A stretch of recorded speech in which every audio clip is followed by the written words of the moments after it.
Então vamos lá, irmãos. Nós estamos aí nessa sequência aí, né? Nós já trabalhamos 2 temas, o fato de Deus ter planejado a família e para tanto, deu ordens para essa família, e estamos então no 3º tema aí, os propósitos de Deus para a família.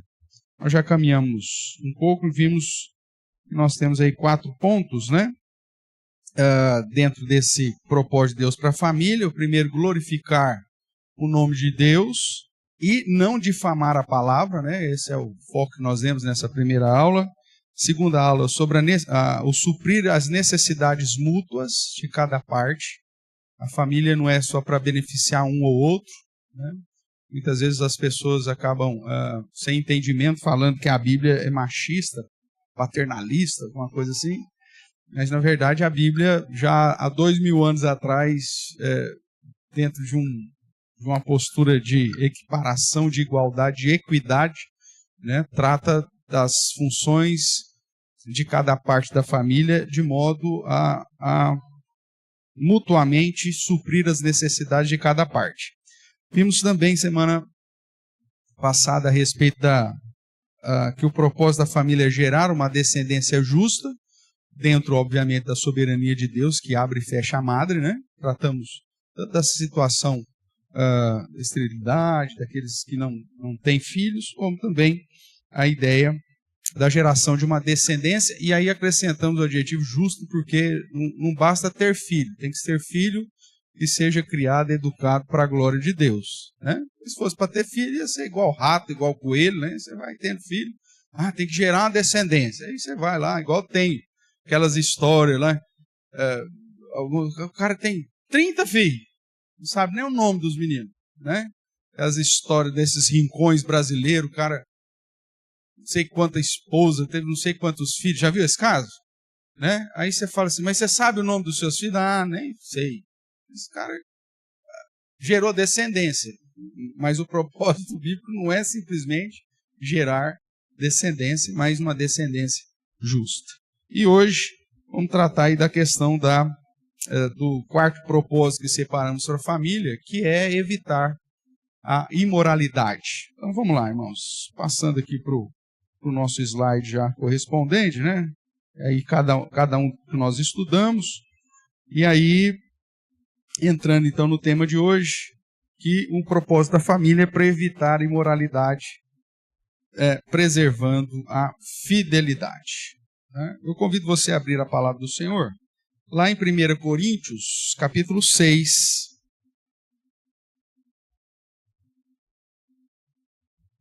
onde Paulo vai tratar da questão da imoralidade, inclusive da impureza.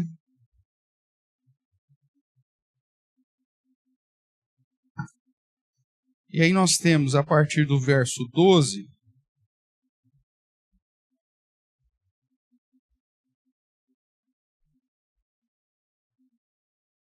Paulo condenando aí a sensualidade. Eu convido você a acompanhar a leitura que farei então. Diz assim: todas as coisas me são lícitas, mas nem todas convêm.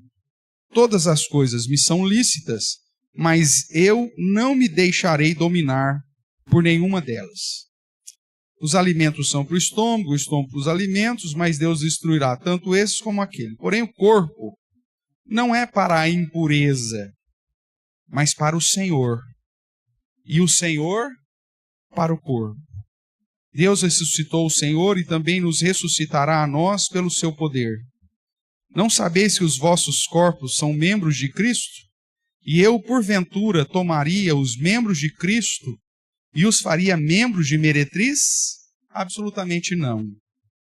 Ou não sabeis que o homem que se une à prostituta forma um só corpo com ela? Porque, como se diz, serão uma só carne. Mas aquele que se une ao Senhor é um espírito com ele. Fugir da impureza. Qualquer outro pecado que uma pessoa cometer é fora do corpo, mas aquele que pratica a imoralidade peca contra o próprio corpo. Acaso não sabeis que o vosso corpo é santuário do Espírito Santo, que está em vós, o qual tendes da parte de Deus, e que não sois de vós mesmos, porque fostes comprados por preço. Agora, pois, glorificai a Deus no vosso corpo. Quanto ao que me escrevestes, é bom que o homem não toque em mulher, mas por causa da impureza, cada um tem a sua própria esposa e cada uma o seu próprio marido.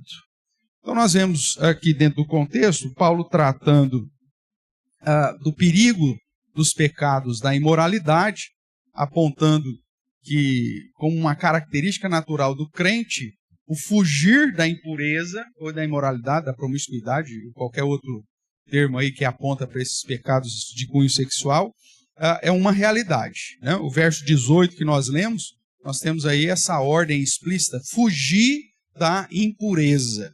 E esse mesmo termo impureza é repetido depois lá no verso 2 do capítulo 7. Por causa dessa impureza, então ele dá lá uma ordem, né? Fugir da impureza. Você tem aqui um despojar, né? Daquela ideia do para dar mudança na vida, você tira o que não presta e coloca o que presta. Esse é o ciclo, né, do crescimento, da maturidade, da santidade na vida do crente.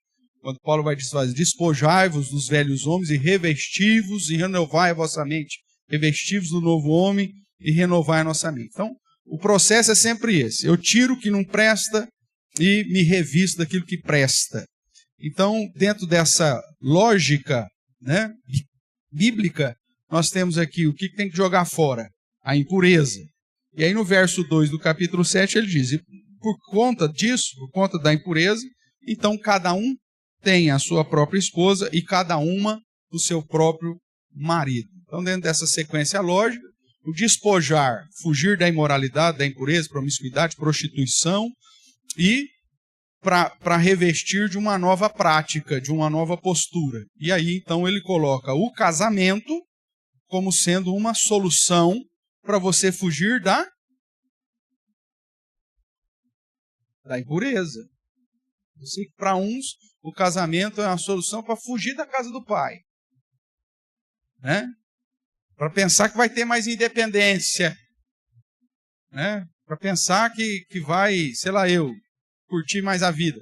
Mas o propósito do casamento, para que cada um tenha a sua esposa e cada uma o seu próprio marido, segundo a visão bíblica, é para que você fuja da impureza. E aí tem gente que casa e vive uma vida de impureza. É um miserável muito grande porque não entendeu absolutamente nada.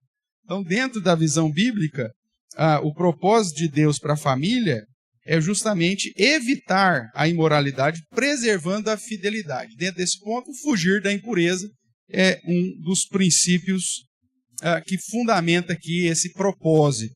Então vamos lá, a família e o casamento, eles são instrumentos para a nossa purificação. Quando vivemos de modo como Deus quer. Dá uma olhadinha rapidamente aí, em 1 Coríntios ainda, capítulo 7, que o casamento como instrumento aqui de purificação, né? Ele vai dizer no verso 14. 1 Coríntios 7,14 diz, porque o marido incrédulo é o quê? Santificado no convívio de quem? Da esposa. E a esposa incrédula é santificada no convívio de quem? Do marido crente. Então, esposa crente, marido crente, apesar da ausência do termo aí. De outra sorte, os vossos filhos seriam impuros, porém agora são santos. Ou seja, num contexto aqui de casamento misto, porque Paulo era o apóstolo dos gentios, então um contexto gentílico diferente do casamento entre os judeus, que eram da mesma tribo, e portanto entre crentes, era possível então essa realidade, você ter uma parte crente e uma parte descrente. E aí dentro dessa realidade, o apóstolo Paulo que diz que mesmo esse casamento, na perspectiva de Deus, é reconhecido, porque Deus institui o casamento para a humanidade, não só para os crentes, mas inclusive colocando a instrução de que não separe, né, aquele que já está casado. Na verdade, o indicativo bíblico é assim, não entre numa barca dessa, né, mas já entrou, então vai até o fim que Deus considera. E viva esse casamento dentro do padrão que o próprio Palavra de Deus nos apresenta. E mesmo que a outra parte não queira abraçar a fé, o texto diz que o convívio com a parte crente produz santificação. Ele é santificado no convívio da esposa crente, pelo menos deveria, ou é santificado no convívio do marido crente. Que isso quer dizer de uma maneira prática? De uma maneira prática, irmãos, nós sabemos que somos influenciados, né, com as pessoas que estão no nosso convívio. A gente é tão influenciado que a gente pega até os trejeitos, né, daquele que a gente convive, usando expressões faciais, tiques, né, vocabulário, palavreado. A gente é influenciado. E dentro de um contexto de casamento, muito mais.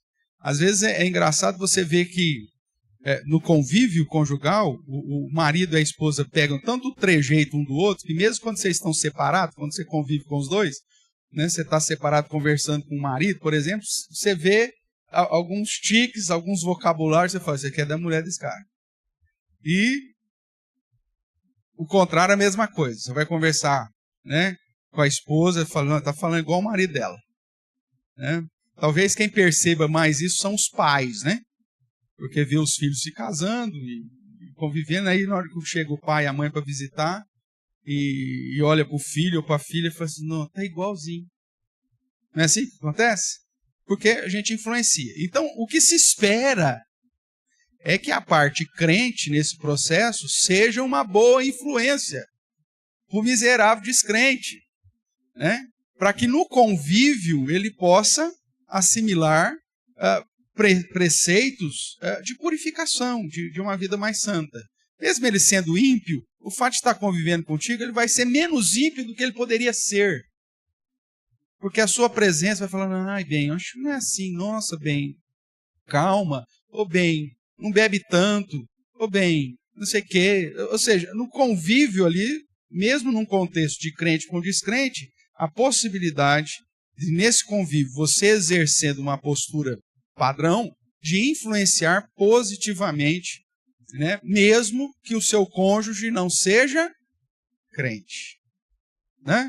Um jeitinho, você vai lá, você vai mudando, você vai dando conselhos, fazendo coisas diferentes, né? E aí você acaba, de certa forma, influenciando mesmo o contexto descrente. Então, a família, mesmo num contexto de casamento misto, irmãos, ela tem como responsabilidade promover a exaltação daquilo que é belo, aquilo que é moral, aquilo que é correto. E, portanto, o propósito de Deus para a família é que a família, de fato, seja um instrumento para evitar a imoralidade do gênero, né, do ser humano como um todo. Então, vamos ver aí alguns preceitos aí. Como nós já estudamos, 1 Coríntios 6:18 nos manda fugir da imoralidade, e a solução que ele dá, para você não cair na imoralidade ou na impureza, é o casamento, como nós vimos no capítulo 7, verso 1 e 2. E no verso 9, ele reforça isso. Vamos dar uma olhada lá? 1 Coríntios 7, verso 9, vai dizer, caso, porém, não se dominem, faça o quê? Procura uma prostituta? Aqui ele está falando da questão da carnalidade, né? Das inclinações naturais da carne. Caso você não se domine, você vai procurar uma prostituta? Não, ele já disse no capítulo 6, não faça isso, porque aquele que coabita com uma prostituta se torna uma só carne com ela, é como se estivesse casando com ela, isso é impureza terrível. Então qual que é a solução? Aqueles que não se dominem, que se casem. Então, o casamento, na perspectiva bíblica, é um instrumento para evitar a impureza e a imoralidade. E ele diz, porque é melhor casar do que viver abrasado. Então, dentro da visão de Deus, irmãos, o casamento ele precisa ser um instrumento de purificação, um instrumento para gerar santificação, um instrumento para evitar a imoralidade e, obviamente, exaltar a fidelidade. Para confirmar isso, um texto clássico aí, né? Hebreus capítulo 13. Hebreus capítulo 13, verso de número 4.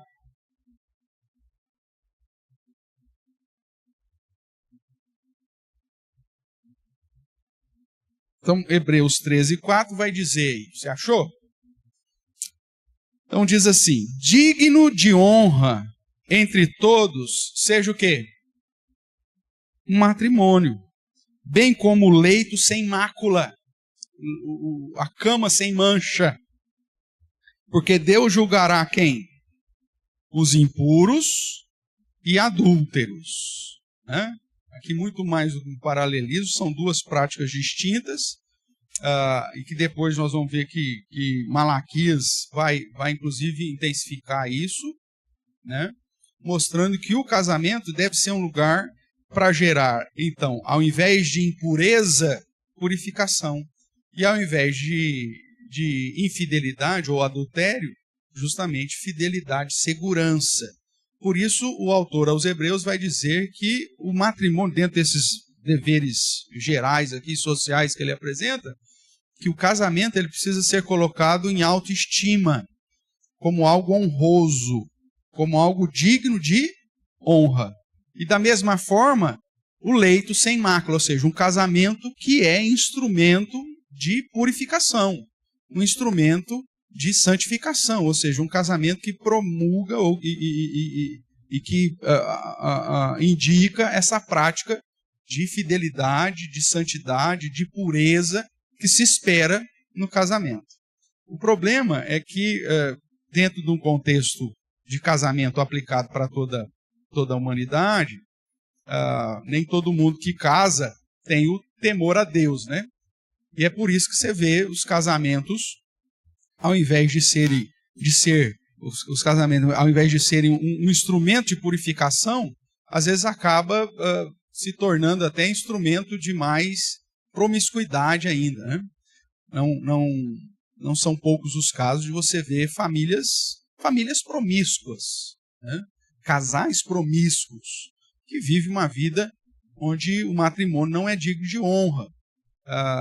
Vira e mexe, você tem aí alguma situação que é um escândalo para nós, né? Para eles, talvez eles até se exaltem nesse sentido, mas de adultério, de traições, trocas de casais, uma série de posturas promíscuas que acabam gerando aí vergonha, pelo menos para aqueles que temem ao Senhor. E além disso, irmãos, algo que às vezes não é tratado de uma maneira muito clara, mas o próprio abuso, né, dentro do casamento, seja o abuso para com o próprio cônjuge, né, mais comum para com a esposa, mas o abuso também em relação a filhos, a enteados, né, a parentes próximos, que acabam manchando o propósito que a família deveria existir para combater. Porque já existe a família justamente para combater essa prática de imoralidade, de impureza, de qualquer tipo de confronto, né? E de abuso da pureza individual ou social da família. Então, dentro da visão bíblica, o cristão ele tem que olhar para o casamento como com esse óculos de que o casamento é um instrumento para me livrar da imoralidade, para me livrar da impureza. Ou seja, é algo que tem que ser considerado como digno de honra, porque assim Deus estabelece para o próprio benefício nosso. Então, isso deve conduzir a fugir não só da impureza, que aqui também é mencionado, porque Deus julgará os impuros, mas também da infidelidade, porque Deus julgará os adúlteros. Tudo bem? Vamos dar uma olhadinha em Malaquias. Abra lá o texto no último livro do Antigo Testamento. Não está aí nessa relação que eu projetei, mas vamos lá rapidamente para Malaquias, capítulo 2,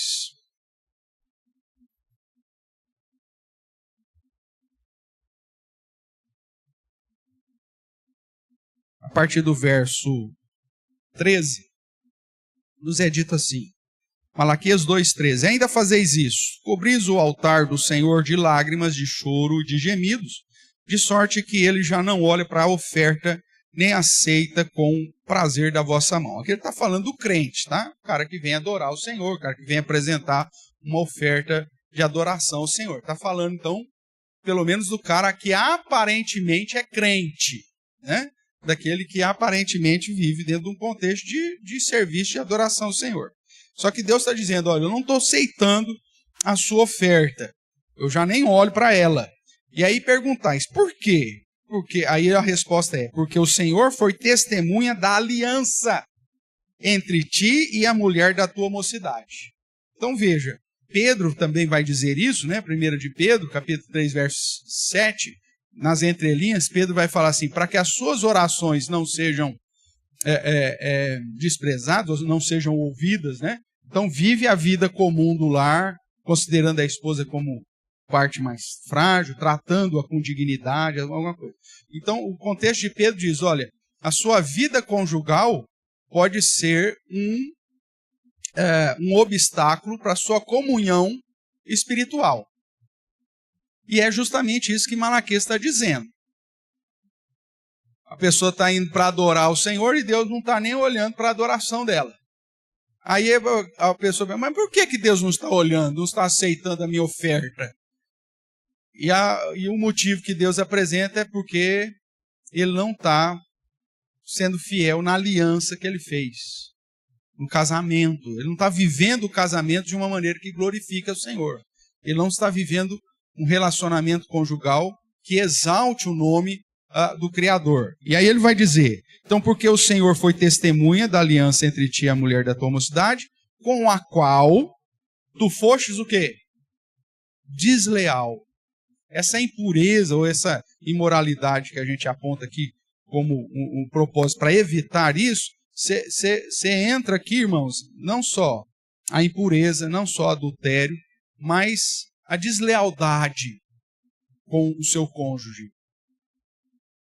O casamento não deveria ser um lugar onde você é desleal. Esse desleal vai muito além do que simplesmente a questão de adultério, ou a questão de infidelidade. Mas tem gente que é desleal em outros aspectos do convívio, né? Principalmente quando você joga contra, né, o cônjuge. Tem cônjuge que parece que tem um propósito maior na vida de destruir a imagem, de difamar e destruir a imagem do cônjuge. Esse é o principal objetivo dele. Né? O fulano é um pateta, o fulano é um quarta-feira, o fulano não presta para nada, o fulano, nossa, que homem miserável esse que eu fui casar. Isso que você está fazendo? Você está sendo desleal. Né? Então, você e ele é uma só carne. Então, se ele é tudo isso que você falou, na perspectiva da unidade do casamento, você também é, porque você escolheu justamente isso, né? Então, você talvez é pior que ele. Pense nisso. Então, Deus está dizendo, eu não aceito a sua oferta porque você tem sido desleal na sua aliança, você tem sido desleal no seu casamento, sendo ela tua companheira, mulher da tua aliança. Né? Verso 15. Não fez o Senhor mesmo que havendo nele um pouco de espírito? E por que somente um? Ele buscava a descendência que prometera. E aí vem a instrução. Portanto, cuidai de vós mesmos e ninguém seja o quê? Infiel para com a mulher da sua mocidade. Porque o Senhor, o Deus de Israel, diz que odeia o repúdio, e aqui há uma discussão, né, se esse termo refere simplesmente deixar de lado, ou se trata de divórcio propriamente. As duas situações eu acho que são possíveis, né? Nós já estudamos isso em outro momento, em Encontro de Casais. E ele diz, então, que o Senhor odeia o repúdio e também aquele que cobre de violência as suas vestes, diz o Senhor dos Exércitos. Portanto, cuidai de vós mesmos e não sejais infiéis. Aqui nesse texto está embutido um monte de prática, né? Tanto da violência doméstica, a ideia da deslealdade, a questão do próprio adultério, da própria infidelidade, e uma série de situações que, na verdade, violentam a dignidade do casamento, que Deus fez para o bem do gênero humano e para ser instrumento para evitar todo e qualquer tipo de imoralidade. Dentre elas, a violência doméstica, a deslealdade, o adultério, a promiscuidade, a prostituição, a impureza, a imoralidade, ou seja, o negócio de uma maneira mais completa. Tudo bem? Então, irmãos, o propósito da família é ser um lugar, um porto seguro, não só para as questões de provisão física, né? Mas um local para ser um porto seguro em todos os sentidos. Emocionalmente, psicologicamente falando, socialmente falando, de preservação dos bons costumes, de ser um local que vai exaltar as virtudes e, ao mesmo tempo, nos preservar das dores que o pecado, da impureza e da imoralidade produzem. Pelo menos deveria ser assim. Quando nós olhamos para a prática dos ímpios e vemos que isso não está acontecendo, a gente fala assim, pô, mas o cara é ímpio. Né? Está na essência dele. Mas aqueles que já foram alcançados pela graça do Senhor, dentro de um contexto que se dizem crentes em Cristo, como nós já vimos no primeiro ponto, que tem a noção que a vida deles é vivida para a glória de Deus e que entende que a família precisa ser vivida para a glória de Deus e que as minhas posturas não podem difamar a palavra de Deus, é inconcebível, irmãos, que dentre os crentes, práticas de imoralidade realmente aconteçam, e às vezes até mesmo preservadas pela própria comunidade. Pessoas sabendo de práticas ilícitas e falam, assim mesmo. Uma vez você escuta cada besteira, né? É preferível você ouvir besteira do que ser surdo. Mas tudo bem. Pastor, é assim mesmo. Uma das igrejas que eu pastor falei, ouvi a respeito de práticas impuras, né? É assim mesmo. Como assim mesmo, cara? Não é assim mesmo, não. Mas homem é assim mesmo, pastor. A idade do lobo. Já viu essa história da idade do lobo? Nunca? Então, nem precisa. Se você nunca ouviu, preserve-se desse conhecimento inútil. Mas aí o que acontece? O cara está na idade do lobo, por isso que ele foi promíscuo. É assim mesmo. Não é assim mesmo, não. Não é assim. O casamento é para ser um instrumento para evitar a imoralidade. A gente não pode normalizar e nem normatizar práticas impuras como, é assim mesmo. Não é. Bom,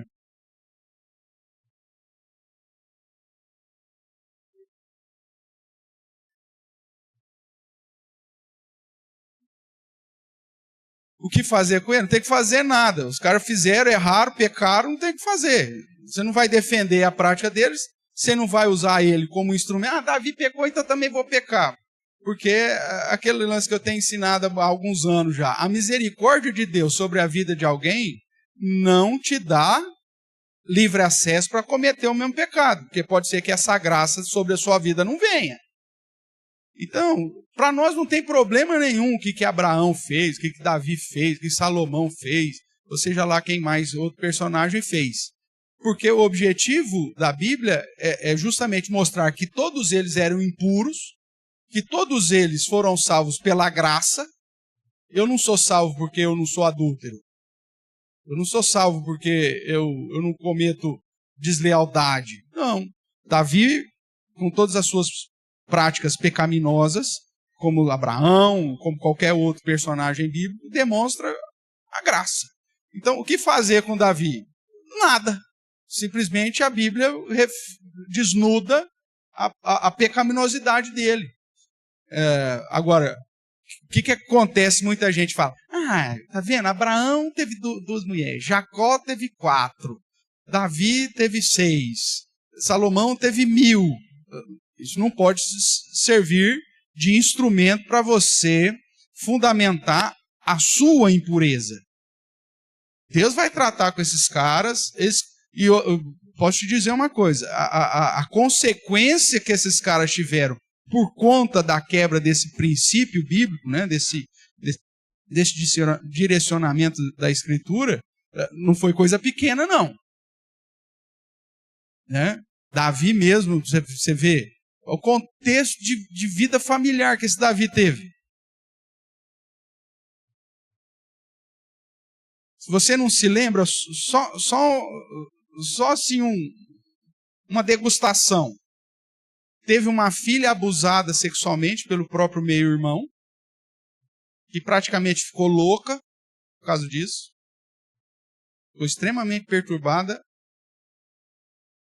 Aí o irmão, que era Absalão, toma as dores porque o pai não faz nada, mata o meio-irmão numa festa familiar, faz um churrasco lá e pega o espeto e mata o irmão. Olha que situação. E aí depois levanta para usurpar o trono do pai e acaba morrendo de uma maneira trágica. Ou seja, só gerou destruição na vida familiar desse cara. Então é fácil às vezes você falar, mas Davi teve, então por que eu não posso ter? Se você estiver disposto a pagar o preço desse negócio, é tristeza. Então, respondendo de um modo bem simples, o que fazer com os patriarcas que tiveram várias mulheres? Não tem que fazer nada com eles, não.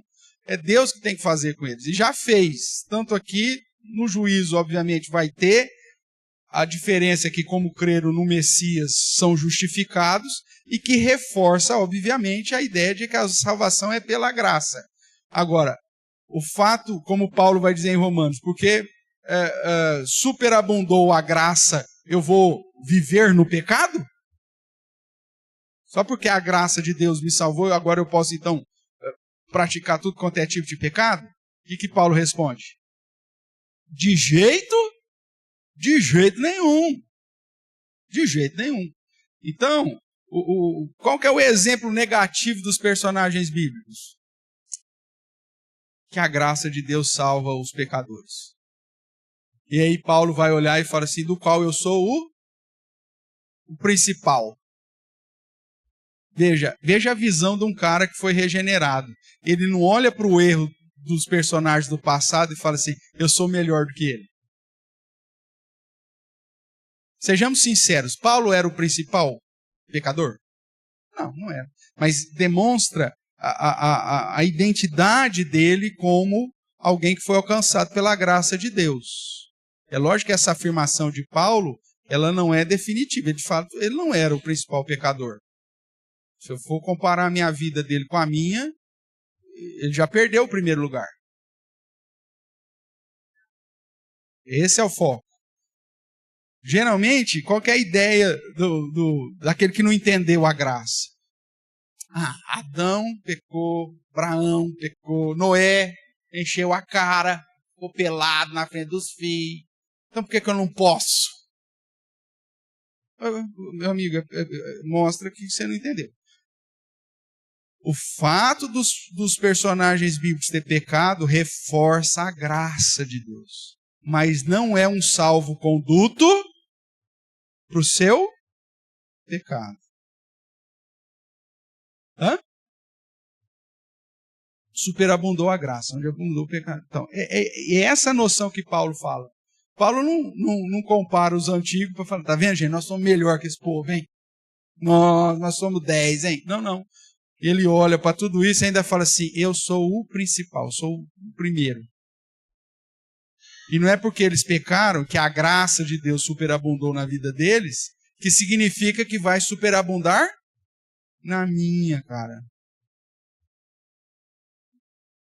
Porque se essa for a noção, olha para a sua família, para os seus progenitores, para o seu avô, para o seu bisavô, vai ter história na sua família que certamente você não vai se orgulhar.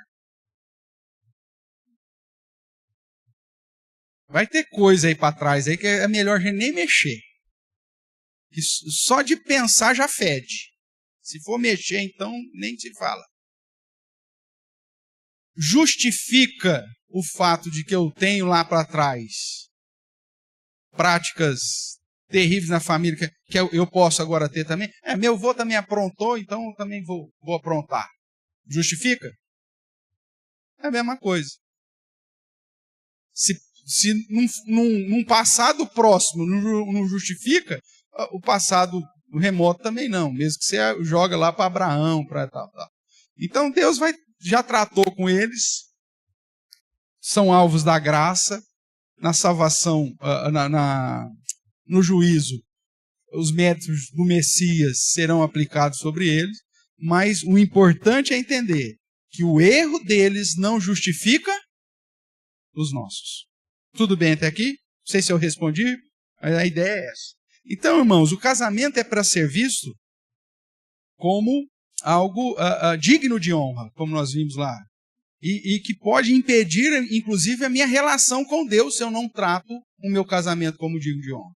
Deus diz, olha, eu não estou olhando para a sua oferta porque você está sendo desleal com a sua mulher. Porque você está sendo violento, porque você está sendo impuro, porque você está sendo, não está agindo corretamente. Então, o fato de não cuidar do meu casamento gera dificuldade no meu relacionamento com o Senhor. Carlão tinha levantado a mão ou não? Só espreguiçou. Então tá bom. Então vamos lá. Ainda Hebreus, voltemos para Hebreus.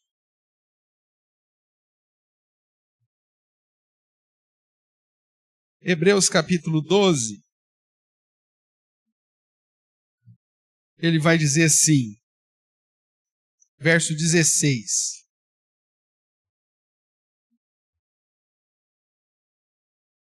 Aqui a exortação à pureza, né?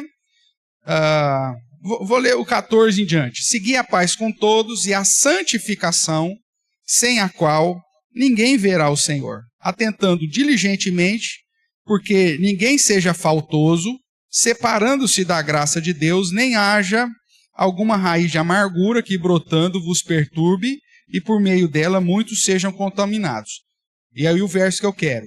Nem haja algum o quê? Impuro ou profano, como foi Esaú, o qual, por um repasto, vendeu o seu direito de primogenitura. Pois sabeis também que, posteriormente, querendo herdar a bênção, foi rejeitado, pois não achou lugar de arrependimento, embora com lágrimas não tivesse buscado. Então veja, aqui o contexto é um contexto de âmbito familiar, onde Esaú demonstra a sua impureza e profanação, vendendo o direito de primogenitura, que era o que estava em voga na época. Então veja, que considerar digno não só o matrimônio, irmãos, mas a família. Você vai pegar vários textos lá em Provérbios que vai chamar a sua atenção. Não mudes os marcos que deixaram os vossos pais, tratando de uma questão de ética em relação ao tamanho da propriedade, né? O marco no sentido da cerca. Não muda a cerca. Mas, muito além dessa questão prática, de ética, o provérbio diz, olha, não mudes os marcos, né, deixados pelo seu pai. A ideia é o seguinte, você tem que honrar a família de um modo geral. Porque Deus instituiu a família para isso. Não só num contexto conjugal, de ter o casamento ou o matrimônio como digo de honra, mas todas as relações de manutenção da fidelidade, de equilíbrio familiar, sendo preservados. Quando você tem um exemplo de Esaú, um filho que despreza o seu direito familiar, ele está não considerando digno de honra a própria família. Então, quando você escolhe, né, assumir uma prática promíscua de moralidade, você não está trazendo simplesmente a quebra da honra conjugal, mas também familiar. Porque você, como cônjuge, você vai estar influenciando seus filhos, seus descendentes. E como filho, no caso aqui de Esaú, o desrespeitar do padrão que era aplicado como um direito sagrado da família, é não dar honra à própria família. E por isso, então, gera um desequilíbrio. Então, quando Deus institui a família para evitar imoralidade, não é simplesmente em relação ao adultério do marido com a esposa, da esposa com o marido, mas também a imoralidade que pode ser causada dentro de um contexto mais amplo, familiar, quando um filho despreza a honra da sua família. Sabe aquele negócio que às vezes acontece, os caras falam assim, nossa, meu filho envergonhou o nome da família. Hoje em dia as pessoas não estão muito ligando para isso, por conta dessa desconstrução que a sociedade fez da importância da família, né? E que influencia até mesmo os cristãos. Mas o cristão, ele deveria olhar não só para o casamento, mas para a família como algo sagrado, como algo digno de honra. E a minha atitude como algo que vai honrar ou manchar o nome da minha família. Esaú foi uma vergonha para a família quando vendeu o direito de primogenitura, porque ele despreza a honra aos pais. A família, que deveria ser um lugar para evitar a imoralidade e para exaltar a fidelidade, a honra, aquilo que de fato é digno, deve ser, então, observado não só pelos cônjuges, mas por todo o núcleo familiar. Quando você, como filho, vive de uma maneira a envergonhar o seu pai e sua mãe, você está quebrando o preceito familiar de honra, de dignidade, e que é um dos propósitos que Deus estabeleceu para a família. Tudo bem? Falando ainda, esse minuto que me falta aqui, sobre a questão ainda conjugal, você tem o caso de Provérbios 5, nós já estudamos isso em outro momento, que diz a respeito da ideia da fidelidade conjugal. Não se derramar para fora as fontes, né? Não abraçar o peito de outra, vai dizer lá em Provérbios capítulo 5, do verso 17, mas me alegrar com a mulher da minha mocidade, inclusive ser saciado por ela, uma vez que o casamento é um instrumento para evitar a impureza, a imoralidade, e é por isso que Paulo, inclusive, vai dizer que o marido conceda à esposa o que lhe é devido, a esposa ao marido o que lhe é devido, não privando uns aos outros aqui na relação, inclusive sexual, justamente para que o diabo não vos tente por conta da incontinência. Então, a vida saudável, irmãos, em todas as áreas, dentro do relacionamento conjugal, inclusive a vida sexual saudável, dentro do casamento sexual, é um instrumento estabelecido por Deus para evitar a imoralidade e preservar a fidelidade. Então veja, se a gente coloca em prática tudo aquilo que a Bíblia indica como um padrão saudável da vida conjugal, a família vai cumprir com o propósito para qual Deus estabeleceu. É lógico que quando há desvios, há falhas e há desprezos de princípios bíblicos, isso vai trazer um preço. E às vezes esse preço é pesado, apesar de não justificar a prática do pecado de quem quer que seja, né? Não é porque um dos cônjuges não está cumprindo com seus deveres conjugais que me dá a permissão de me unir a prostituta ou de procurar um outro caminho para isso. Eu preciso usar os caminhos bíblicos para restabelecer a ordem e a saúde, inclusive sexual, dentro do âmbito familiar. Diácono Adilson.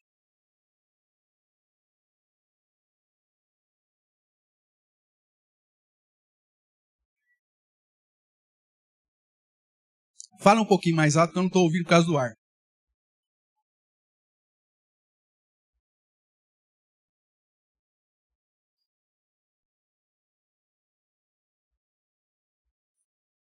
Lá no livro de Jó, quando ele perde os filhos,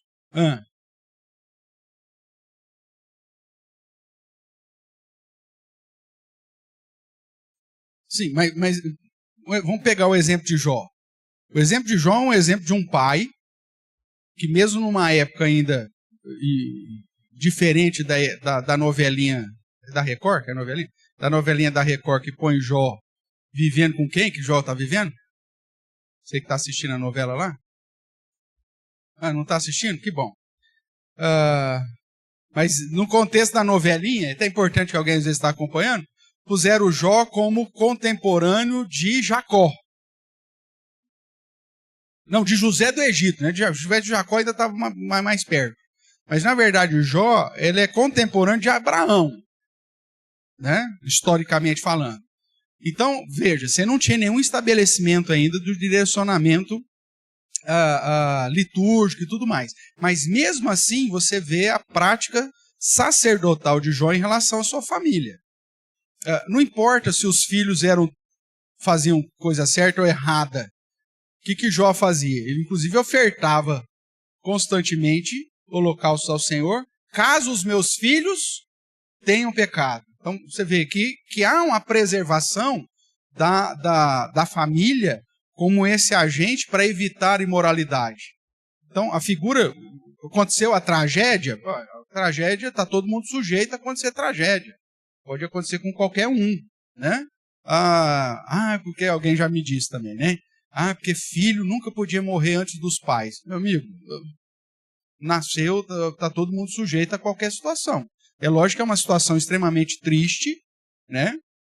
O natural é que os pais morram primeiro que os filhos, mas isso não isenta a probabilidade dos filhos morrerem antes. Acontece. No caso de Jó, aconteceu.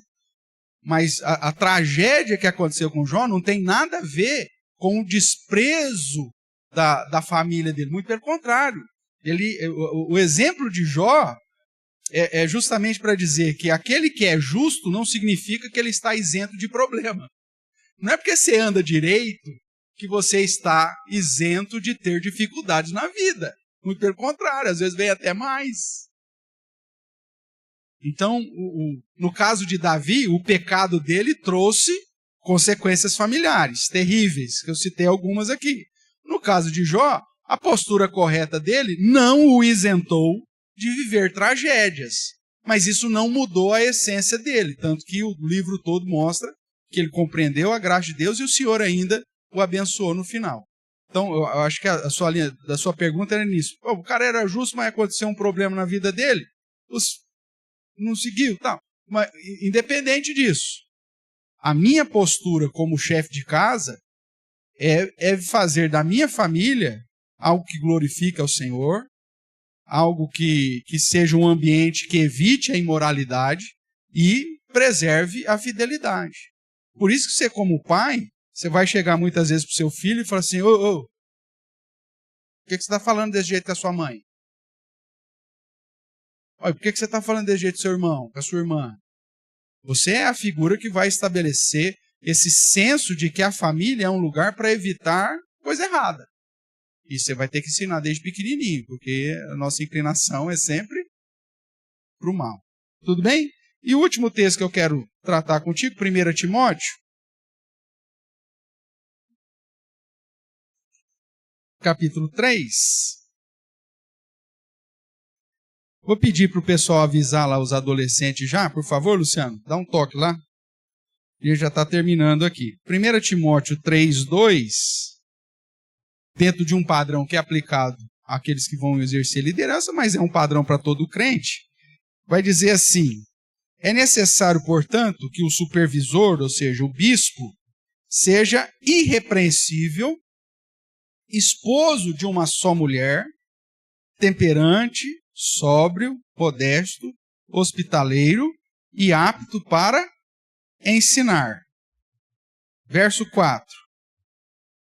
E que governe bem a própria casa, criando os filhos sob disciplina, com todo o respeito. Ou seja, você tem que criar o ambiente da sua casa que evite a imoralidade e que preserve a fidelidade, o respeito, ou seja, as boas virtudes.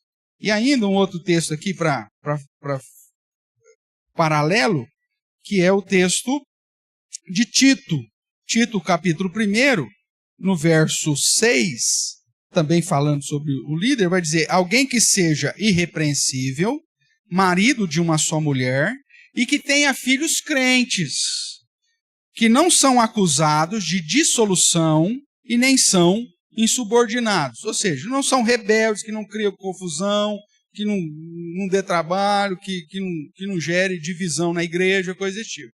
Então veja, a família dentro da visão bíblica é para ser um lugar que exalta e coloca como digno não só o casamento, mas a família propriamente, gerando um ambiente que se evite qualquer tipo de imoralidade e que exalte, preserve o respeito, a virtude, a fidelidade e tudo aquilo que exalta ao Senhor.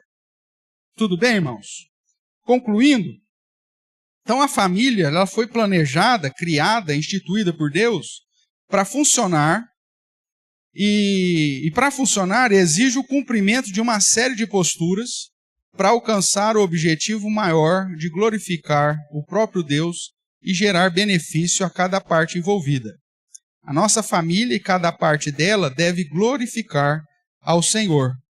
Quando entendemos os propósitos de Deus para a família e para o casamento, nós buscamos viver de um modo a sermos modelos para os demais e gerando assim um ambiente fértil tanto para a edificação ou para a educação como para a evangelização, para que a palavra de Deus não seja difamada, como nos foi ensinado na carta de Paulo a Tito. Então veja, irmãos, dentro desse propósito, né, ou de uma família para a glória de Deus, cumprir com os propósitos que Deus estabeleceu para a família deve ser um alvo. E eu preciso ter isso intencionalmente. Eu tenho que colocar isso dentro de um padrão intencional. E tratando mais especificamente desse último ponto que falamos hoje, você como esposo, você precisa criar uma família que fuja da impureza, que fuja da imoralidade. Tem pai que incentiva os filhos, inclusive, a serem promíscuos, né? A serem, meu filho é macho, é homem, é assim mesmo. Não, na verdade, você como sacerdote do lar, você não devia produzir isso. Você deveria produzir o respeito, produzir a responsabilidade, né? Porque a família foi criada com o propósito de evitar a imoralidade e preservar todas as virtudes respeitáveis de fidelidade, em especial fidelidade ao Senhor. Amém?